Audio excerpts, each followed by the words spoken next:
السلام علیکم ناظرین، سیاست ٹی وی کے پرائم ٹائم میں آپ سب کا تہہ دل سے استقبال ہے۔ میں ہوں فرزان احمد۔ سب سے پہلے پیش ہے پرائم ٹائم کی ہیڈ لائنز۔ گلزار ہاؤس میں پیش آیا افسوسناک آتش زدگی کے واقعے کی مکمل جانچ کے لیے حکومت نے تشکیل دی اعلیٰ سطحی کمیٹی، 6 سینئر افسران شامل۔ حیدرآباد کے انچارج وزیر پونم پربھاکر کا بیان۔ پی آر ایس سربراہ اور سابق چیف منسٹر کے سی آر کو justice P C Ghosh commission کی جانب سے نوٹس۔ سابق وزیر آبپاشی ہریش راؤ اور موجودہ بی جے پی کے رکن پارلیمان ایٹالہ راجندر کو بھی دی گئی نوٹس۔ کالیشور مبینہ بدعنوانی پر ہوگی جانچ۔ وقف قانون کو چیلنج کرنے والی عرضیوں پر سپریم کورٹ میں کل بھی جاری رہے گی سماعت۔ لگ بھگ 3 گھنٹے 45 منٹ تک آج ہوئی بحث۔ بنگلورو میں رات بھر ہوئی شدید بارش کی وجہ سے مختلف علاقے بری طرح متاثر۔ سڑکوں پر جگہ جگہ پانی بھر گیا، گھروں میں بھی پانی داخل۔ جمعرات تک بارش جاری رہنے کی پیش قیاسی۔ امریکی مدد سے ظالم اسرائیل کی جانب سے غزہ پٹی پر مسلط کردہ نسل کشی کی جنگ 592 دن میں داخل ہو گئی۔ تازہ حملوں میں 60 فلسطینیوں کی شہادت۔ اور اسرائیل یا تو غزہ میں جنگ ختم کرے یا پھر امریکہ کی تائید سے محروم ہو جائے۔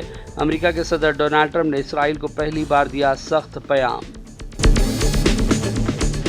ہیڈ لائنز آپ نے دیکھی اور پیش خبروں کی تفصیلات شروعات کریں گے اہم خبروں سے۔ حیدرآباد کے انچارج وزیر پونم پربھاکر نے کہا کہ گلزار ہاؤس میں پیش آئے افسوسناک آتش زدگی کے واقعے کی مکمل جانچ کے لیے حکومت نے ایک اعلیٰ سطحی کمیٹی تشکیل دے دی، جس میں 6 سینئر افسران کو شامل کیا گیا ہے۔ حکومتی سطح پر تشکیل کردہ کمیٹی میں G H M C commissioner R V Karnan, ضلع collector Hyderabad Anudeep Durishetty, police commissioner Hyderabad C V Anand, director general fire services Nagi Reddy, water board commissioner Ranganath اور C M D Telangana S P D C L سے مشرف علی فاروقی کو بھی شامل کیا گیا۔ یہ کمیٹی آتش زدگی کے اصل وجوہات، حفاظتی اقدامات کی ممکنہ ناکامی اور مستقبل میں اس طرح کے حادثات سے محفوظ رہنے کے لیے تمام تر امکانات پر تفصیلی غور و خوض کرے گی۔ اور اس دوران ہیڈا کے کمشنر وی رنگناتھ نے واضح کر دیا کہ تلنگانہ حکومت بہت جلد آتش زدگی کے واقعات کی روک تھام کے لیے خصوصی عملی منصوبہ تیار کرے گی تاکہ مستقبل میں بڑے پیمانے پر آگ لگنے کے واقعات پر روک لگایا جا سکے اور وجوہات کا بھی پتہ چلا جائے گا، اور وجوہات پر غور کرتے ہوئے اس کے حل قانون میں ترمیم کی شکل میں شامل کیا جائے گا۔ انہوں نے کہا کہ فائر سیفٹی کے لیے لازمی طور پر این او سی جاری کرنا اور اسے حاصل کرنا ضروری ہے۔ انہوں نے یہ بھی کہا کہ پرانی عمارتوں میں بھی آگ سے بچاؤ کے لیے اقدامات ضروری ہیں اور اس سلسلے میں حکومت کی ہدایات کی روشنی میں تمام تر نکات کو تیار کرتے ہوئے ایک رپورٹ تشکیل دی جائے گی۔ تلنگانہ کے سابق چیف منسٹر کے سی آر کو justice P C Ghosh commission کی جانب سے نوٹس جاری کر دی گئی۔ ان کے ساتھ سابق وزیر آبپاشی ہریش راؤ اور موجودہ بی جے پی کے رکن پارلیمنٹ اور سابق وزیر فائنانس ایٹالہ راجندر کو بھی نوٹسیں بھیجی گئی ہیں۔ کمیشن نے تینوں کو 15 دن کے اندر یعنی 5 جون تک کمیشن کے روبرو حاضر ہونے کی ہدایت دی۔ واضح ہے کہ justice P C Ghosh commission Kaleshwaram lift irrigation project کے تحت تعمیر کردہ بیراجوں میں بے ضابطگی کی جانچ کر رہا ہے۔ جب کے سی آر چیف منسٹر تھے اس وقت ہریش راؤ وزیر آبپاشی اور ایٹالہ راجندر وزیر فائنانس کے عہدوں پر فائز تھے۔ اسی پس منظر میں کمیشن نے ان تینوں کو بھی نوٹسیں جاری کی ہیں اور انہیں حاضر ہونے کی ہدایت دی گئی ہے۔ بی آر ایس کی ملسی کویتا نے اپنے بڑے بیٹے آدتیہ کی گریجویشن کی تکمیل پر خوشی و مسرت کا اظہار کیا اور ٹویٹر پر اس سلسلے میں پوسٹ کیا۔ انہوں نے کہا کہ کانوکیشن تقریب میں شرکت کرتے ہوئے وہ خوشی محسوس کر رہی ہیں۔ اپنے شوہر انیل کمار کے ہمراہ انہوں نے اس تقریب میں شرکت کی۔ لکھا کہ آدتیہ، تمہارا ننھا ہاتھ تھامنے سے لے کر تمہیں ڈگری حاصل کرتے ہوئے دیکھنے تک کا سفر میرے لیے ایک ناقابل فراموش تجربہ رہا۔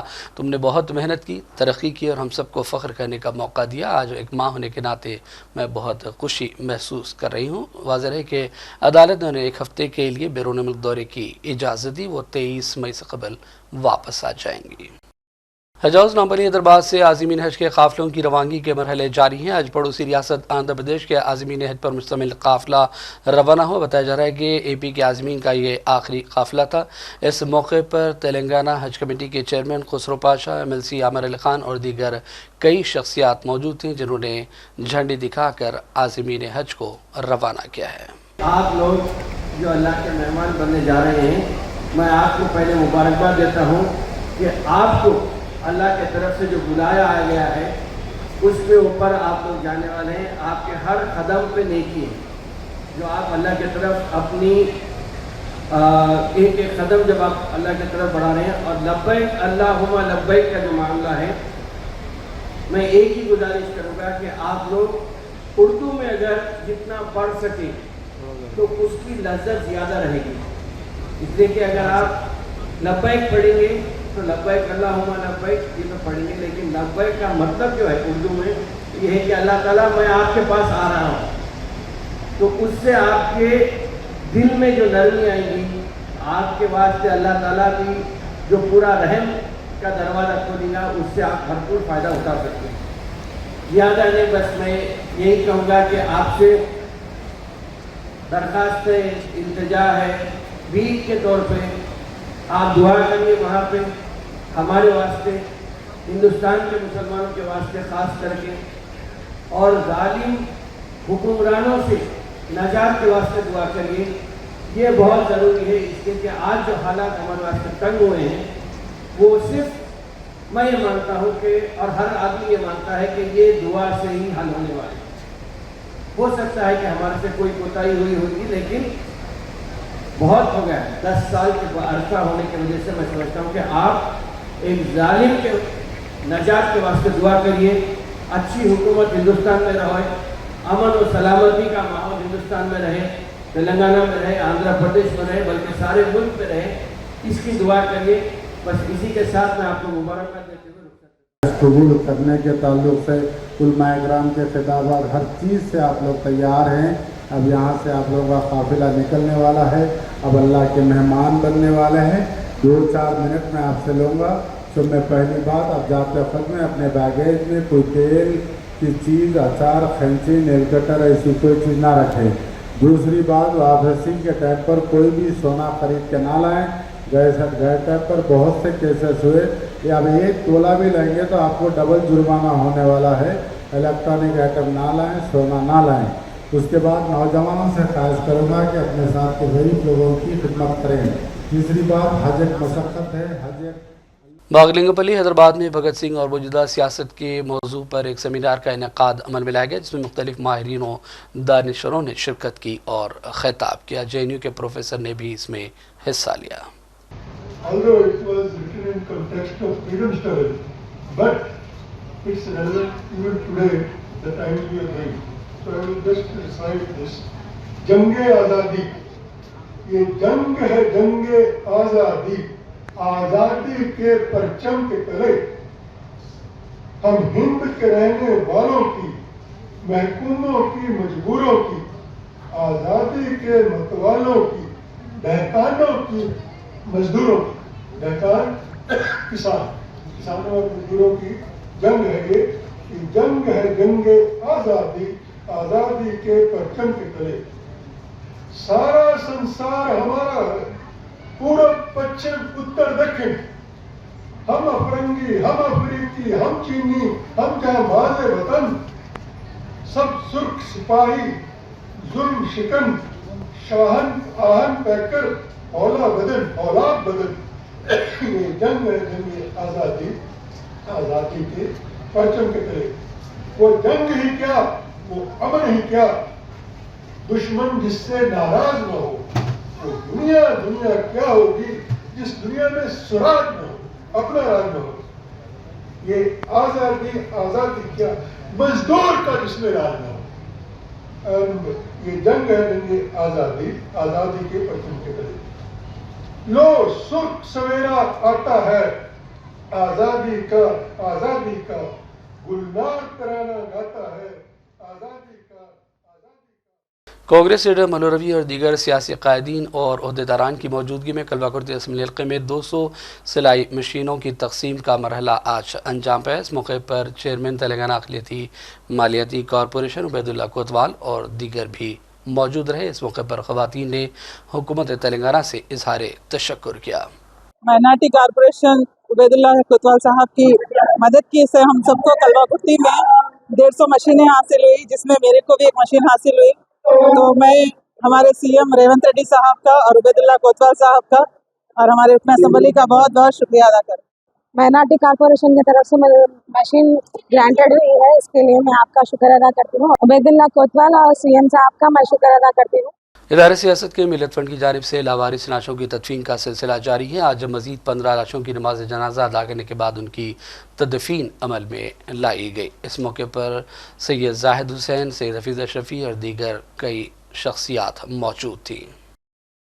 अभी गुलजारा हाउस ज़ाती ज़री वाक़या लोग भूले भी नहीं कि छतरी नाका इलाके में आज एक रिहायशी कम कमर्शियल बिल्डिंग के दूसरे फ्लोर पर भयानक आग लगने का वाकया पेश आया। किसी जानी नुकसान की फौरी तौर पर कोई इतला नहीं मिली, ताहम आग के शोले दूर दूर से देखे जा रहे थे। इस मौके पर मुकामी अफराद और पुलिस एहलकारों ने फायर ब्रिगेड अमले की मदद की और आग को बुझाने का काम अंजाम दिया गया। आप जो है सो बहुत बेहतरीन काम करे भाई, जो है सो आग का सामना करे, ऊपर चढ़ के जो है सो फैमिली को जो है सो सेव करे, और गैस सिलेंडर थे दोनों खानों में ले लेके भाग के आए नीचे। अल्हम्दुलिल्लाह बहुत बेहतरीन काम करे, जबरदस्त काम करे। जावेद खान है साहब का नाम, तो जबरदस्त काम करे। अकेले घुस गए थे अंदर आग के पास, छतरी नागा पीएस के, अच्छा काम करे। और अब आइए नाज़रीन, रुख करेंगे चंद कौमी और आलमी खबरों की जानिब। वफ़ क़ानून को चैलेंज देने वाली अर्जियों पर सुप्रीम कोर्ट में आज समाअत हुई। आज की समाअत के दौरान मुल्क के सॉलिसिटर जनरल तुषार मेहता ने अदालत से कहा कि कुल 3 मौज़ूआत हैं जिन पर रोक लगाने का मुतालबा किया गया और इस पर उन्होंने जवाब दाखिल किया। जैसे ही सॉलिसिटर ने बात कही, चैलेंज करने वाले अर्जी गुजारों की जानिब से पेश होने वाले सीनियर वकील कपिल सिब्बल ने कहा कि 3 मौज़ूआत नहीं हैं, पूरे वक्त पर हमले का ये मामला है। कपिल सिब्बल ने कहा कि उस वक्त चीफ जस्टिस ने कहा था कि हम मामले की समाअत करेंगे और देखेंगे कि अबूरी राहत क्या देना चाहिए। अब हम 3 मौज़ूआत तक इसे महदूद नहीं रख सकते। ये वफ़ की ज़मीन पर कब्ज़ों के हवाले से मुताल्लिक़ अहम मामला है। कल भी समाअत जारी रहेगी। वकला ने इस मामले पर मीडिया को तमाम तर तफसीलात से आगाह किया। यह बहुत टाइम से यूज़ होते आ रहे हैं। मस्जिद है, कब्रस्तान है, या दूसरी जो सराय हैं, मुसाफिर खाने हैं, इन सब का जो यूज़ होता रहा है उसके यूज़ को वक्फ मानने के लिए 3R का प्रोविज़न रखा गया था। उसको कम्प्लीटली तौर पर इसमें से डिलीट कर दिया गया है अब नए उसके अंदर। तो आप जताइए कि अगर रजिस्ट्रेशन के डॉक्यूमेंट के लिए डीड भी चाहिए होती है, और वक्फ का एक कॉन्सेप्ट है कि आप कोई भी अपनी ऑन प्रॉपर्टी को ही वक्फ कर सकता है। ये नहीं है कि आपको किसी भी प्रॉपर्टी को आप बोल के वक्फ कर देंगे। तो इसके अंदर ये वक्फ जो है पर्सनल प्रॉपर्टी है मुस्लिम्स की, ना कि कहीं से दान मिली हो या कहीं से किसी गवर्नमेंट की प्रॉपर्टी हो। तो ये एक बड़ा अहम पहलू है इसके अंदर बात है, जो बहुत ज्यादा लोगों को नहीं मालूम है कि वक्फ बोर्ड जो है एक गवर्नमेंट बॉडी है। वो एक जस्ट सिर्फ और सिर्फ ओनली वक्फ जो प्रॉपर्टीज हैं उनको सिर्फ और सिर्फ उनका देखभाल करने के लिए है, और उसके अंदर सरकारी ही ऑफिसर होते हैं। उनके जो सीईओ होते हैं वो एडीएम लेवल के ऑफिसर होते हैं। वक्फ ट्राइब्यूनल के अंदर गलतफहमी फैलाई गई है कि वो सारे मुस्लिम होते हैं, ऐसा नहीं होता। एडीजे लेवल के उनके जो ऑफिसर जो होते हैं वो चेयरमैन होते हैं, डिस्ट्रिक्ट मजिस्ट्रेट उसमें मेंबर होते हैं, और एक वक्फ के जानकार उसके अंदर मेंबर होते हैं। तो इस तरह से अगर हम बातों को तोड़मोड़ को बताएंगे तो ये बहुत अदरवाइज हो जाएगी, जो कि गलतफहमी मीडिया के अंदर बहुत ज्यादा है। सबसे बड़ी अहम बात इसके अंदर जो है कि काउंसिल के अंदर जो मेंबर्स हैं वो ज्यादा नॉन मुस्लिम्स को रख करके किस तरह से रन करेंगे। इसलिए फर्स्ट डे संजीव खन्ना साहब ने भी, जो इनसे पहले चीफ थे, उन्होंने इस बात को फर्स्ट डे ये बोल दिया था कि किसी भी तरह के काउंसिल या वक्फ बोर्ड के अंदर अपॉइंटमेंट नहीं होगा, क्योंकि ये क्लियरली प्योरली एक मुस्लिम एंडोमेंट है। उसके अंदर नॉन मुस्लिम्स आकर के किस तरह से उसको रन करेंगे, और पहले जहां इलेक्टेड मेंबर्स हुआ करते थे, आज भी इस बात को उठाया गया है, अब वो सिर्फ और सिर्फ गवर्नमेंट के नॉमिनेटेड होंगे। तो एक तरीके से पूरे वक्फ को गवर्नमेंट जो है अपने हाथ में ले लेगी। और इसी बात को कपिल सिब्बल साहब ने बहुत गहराई से उठाया है कि वक्फ बाय यूजर एक बहुत बड़ा इशू है, और वो पूरी तरीके से वक्फ के सारे जितने भी एंडोमेंट हैं वो सबको ग्रैब करने का पूरी वो है, और इसमें मंशा जो है वो दिखाई देती है। इसलिए जो है इतने ज्यादा पिटिशनर्स इसके अंदर आए हैं, और पूरा देश नाम पे जो चैरिटी होती है वो कैसे डिफरेंट है किसी और रिलीजियस चैरिटी की, क्योंकि सिब्बल जी ने इस पे भी काफ़ी स्ट्रेस किया बेंच के सामने। जी बिल्कुल, उन्होंने बताया कि वह चैरिटी अलग है। उन्होंने तो उसी पे मैंने जहाँ अभी बताया मैंने कि हंसते हुए चीफ जस्टिस साहब ने बोला कि मैं तो दरगाह में गया हूँ, दरगाहों में तो दान लिया जाता है। आप बोल रहे हैं कि मॉस्क में नहीं लिया जाता, बट दरगाहों में लिया जाता है। तो उसका जवाब कहीं ना कहीं नहीं दे पाए, वो भी हंस के टाल के। हाँ बिल्कुल सेम है। और वक्फ में जो भी आप देखिए ना, देश में दूसरे नंबर की प्रॉपर्टी कैसे हो सकती है एक धर्म की। अब मैं अपने आप को कोई भी धर्म, हम ही एक धर्म पार्टिकुलर माइनॉरिटी में कहता है, और देश में दूसरी नंबर पे प्रॉपर्टी उसके पास आ जाती है। क्यों आनी चाहिए भाई? अगर आप कहते हैं कि अभी आप कहते हैं कि ये गवर्नमेंट ऑथराइज है, तो हॉस्पिटल बना दीजिए उस पर। मान लीजिए किसी माइनॉरिटी, जैसे मान लीजिए हम बात कर रहे हैं पर्टिकुलरली जैन माइनॉरिटी की, वो कॉलेज बना देता है, आप भी ऐसा कुछ बना दीजिए। आप क्यों एक पार्टिकुलर उसी की मंदिर हो या मस्जिद, तो मंदिर ऐसा काम नहीं करता है, मैं पार्टिकुलरली कहूँ। लेकिन अगर किसी मस्जिद के लिए या किसी पार्टिकुलर के लिए उसको इकट्ठा करके रखते हो आप ज़मीन, ये बिल्कुल कहीं ना कहीं सरकार को लगा कि उचित नहीं है, और कहीं ना कहीं बहुत ज़्यादा धांधली है। तो इसमें एक और चीज़ उन्होंने कहा, सिब्बल साहब ने कहा कि इसमें जो मेंबर बनाए गए हैं जो कमीशन में अपॉइंटमेंट के लिए, तो उसमें 12 लोग जो है नॉन मुस्लिम रहेंगे और 10 लोग मुस्लिम रहेंगे। तो और उसमें भी कोर्ट ने जोर दिया कि क्या आप कहना चाहते हैं कैन बी और वुड भी, हो सकता है। मतलब सरकार के ऊपर है, ये अपॉइंटमेंट कमीशन के ऊपर है कि वो नॉन मुस्लिम रखे या मुस्लिम रखे। तो उसमें पूछा, तो फिर सरकार को ये कोर्ट ने 2 बार पूछा कि कैन भी है या वुड भी है, तो उन्होंने कहा कि कैन भी है। तो ये तो जाहिर सी बात है, कैन भी है तो मतलब मुस्लिम भी हो ही सकता है वो 12। तो इसमें कोई नहीं दिक्कत है, मुझे नहीं लगता वक्फ में कोई दिक्कत है, और वक्फ बिल में चैलेंज का कोई ऐसा इशू नहीं है। कश्मीर के पहलगाम मामले को लेकर हिंदुस्तानी फौज ने ऑपरेशन सिंदूर के जरिए पाकिस्तान के दहशतगर्दों के ठिकानों को तबाह किया। इस दौरान कांग्रेस से राहुल गांधी ने इससे मुताल्लिक़ कुछ सवालात उठाए थे। बीजेपी IT सेल के सरबराह अमित मालवीय ने सोशल मीडिया पर कार्टून शेयर करते हुए राहुल गांधी को तनकीदों का निशाना बनाया। इसके साथ ही अमित ने निशाने पाकिस्तान अवार्ड का भी हवाला दिया। अब कांग्रेस की जानिब से इस पर जवाबी हमला किया गया है। कांग्रेस के तर्जुमान पवन खेड़ा ने कहा कि हुक्मरान पार्टी संजीदा माहौल में कार्टूनिज्म कर रही है और अपोजिशन नाजुक वक्त में हुक्मरान पार्टी के साथ खड़ी थी, लेकिन बीजेपी हमेशा मकाना बातें करती है। हमें फौज पर भरोसा है, कौमी क़यादत पर बिल्कुल भी यकीन नहीं है। उन्होंने कहा कि नवाज शरीफ के घर बिरयानी खाने वालों को निशाने पाकिस्तान देना चाहिए। उनका इशारा अडवाणी की जानिब भी था। आइए देखते हैं पवन खेड़ा का ये बयान। आप क्या इस गंभीर माहौल में, इन गंभीर सवालों में इस तरह की कार्टूनगिरी की उम्मीद कर सकते हैं क्या? लेकिन हो रही है। जब द्वंद्व चल रहा था तब भी कांग्रेस पार्टी और विपक्ष इनके साथ खड़ा था, लेकिन ये तब भी हमारे साथ नहीं खड़े थे। तब भी इसी तरह की हरकतें कर रहे थे, जो वाहियात हरकतें कर रहे थे। अरे सवाल पूछा जा रहा है, जवाब दीजिए। जो DGMO ने हमें बताया, पूरा देश उससे संतुष्ट है, उसमें कोई शक नहीं कि पाकिस्तान के कितने जेट गिराए, कितना उनको नुकसान किया, हमें बड़ा गर्व है इस बात पर। लेकिन इस देश के राजनीतिक नेतृत्व पर हमें भरोसा नहीं है। हम उनसे सवाल पूछेंगे, बार बार पूछेंगे। आप खुद बोलते हैं आपने पाकिस्तान को पहले ही सूचित कर दिया। पाकिस्तान को सूचित कर दिया और पुंछ के नागरिकों को नहीं किया। जो 15-16 लोग हमारे सिविलियंस मारे गए उनको भी सूचित कर देते, लेकिन पाकिस्तान को सूचित कर दिया। आपने पाकिस्तान को सूचित किया तो क्या अजहर मसूद इसीलिए भागा? क्या हाफिज सईद इसीलिए बच गया? और इस सूचना देने के बाद भारत को क्या क्या नुकसान हुआ, ये आतंकी तो आपके सामने भाग ही गए हैं। तो इसका तो जवाब हम पूछेंगे ना। ये सवाल जब पूछें तो इस तरह की हरकतें। रही बात निशाने पाकिस्तान की, तो इन्हीं के नेता मोरारजी देसाई थे, उनको मिला, और तो किसी को इस देश में निशाने पाकिस्तान किसी नेता को नहीं मिला है। मोरारजी देसाई को, जो इनके नेता थे, इनके प्रधानमंत्री थे 1976 से लेकर 1979 तक, 79 तक, उनको निशाने पाकिस्तान क्यों मिला? क्योंकि उन्होंने जनरल जियाउल हक को रॉ की तमाम गोपनीय सूचनाएं लीक कर दी थी, और ये इतिहास में दर्ज है, कोई व्हाट्सएप यूनिवर्सिटी की बातें नहीं है ये। और उसके बाद उन्हें बेंगलुरु में भी रात भर की शदीद बारिश के बाद हालात मजीद अबतर हो गए हैं। इस दौरान इतना है कि कई सड़कों पर जगह जगह पानी भर गया, कई रिहायशी इलाके ज़ेर आब आ गए। शहर में अभी भी मूसलाधार बारिश के आसार हैं। महकमे मौसमियात के मुताबिक गुज़िश्ता 24 घंटों के दौरान बेंगलुरु में 104 मिलीमीटर बारिश दर्ज की गई है। मुख्तलिफ वीडियो सोशल मीडिया पर वायरल हैं, जिसमें देखा जा सकता है कि बारिश के दरमियान शहर किस तरह मसाइल से दो चार है। महकमा मौसमियात ने बेंगलुरु समेत कर्नाटक के 23 अजला में जुमेरात तक शदीद बारिश को लेकर अलर्ट जारी किया है। बेंगलुरु के लिए जहां एक जानिब ऑरेंज अलर्ट जारी किया गया, वहीं कर्नाटक के दीगर मुकामात के लिए येलो अलर्ट जारी किया गया है। पूरे हफ्ता बादलों की गरज के साथ तेज़ बारिश के आसार हैं। इस दौरान कर्नाटक के डिप्टी CM DK शिवकुमार ने कहा कि बेंगलुरु में शनाख्त करदा 70% इलाकों में सैलाब के मसाइल का हल कर लिया गया है। उन्होंने मुतासरा इलाकों का दौरा भी किया और मीडिया से कहा कि शहर में सैलाब के अंदेशे वाले 210 इलाकों की पहचान कर ली गई है। और अब आइए नाज़रीन बात करेंगे फ़लस्तीन के हवाले से जुड़ी दो अहम खबरों की। गाज़ा की सूरत हाल दिन ब दिन ख़राब होती जा रही है और नस्लकुशी की ये जंग आज 592वें रोज़ में दाखिल हो गई। अमरीकी सियासी और अस्करी हिमायत के साए आलमी बरादर की मुजिबाना खामोशी के बीच नेतन्याहू ने जंगबंदी के मुआहदे को रौंद कर जुल्म की एक नई लहर छेड़ी है, जिसे शुरू हुए 64 दिन गुजर गए। जालिम फ़ौज की जानिब से आज भी बमबारी की गई। ताज़ा हमलों में मज़ीद 60 फ़लस्तीनियों की शहादत की इत्तलात हैं, जबकि मुतादिद दीगर ज़ख्मी हुए।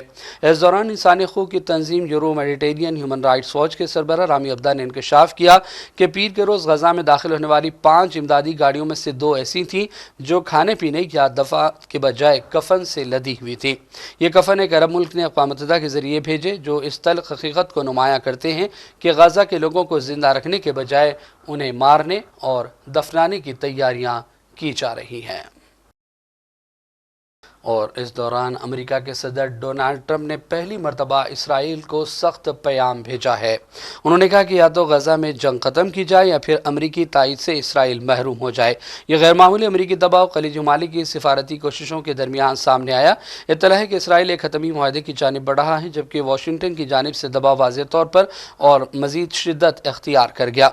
इसराइली वज़ीर-ए-आज़म नेतन्याहू के दफ्तर में ट्रंप के इस पैगाम मिलने के बाद शदीद बेचैनी है। अमेरिका इस वक्त हमास के साथ मुज़ाकिरात कर रहा है, जबकि क़तर के दारकूमत दोहा में बिलवास्ता बातचीत भी जारी है। इस दौरान बरतानिया, फ्रांस और कनाडा के रहनुमाओं ने भी इसराइल को खबरदार किया कि अगर उसने गजा पर अपनी फौजी कार्रवाई को न रोका और इंसानी इमदाद पर आयद पाबंदियां न हटाई गईं तो उसके खिलाफ अमली इक़दामात किए जाएंगे।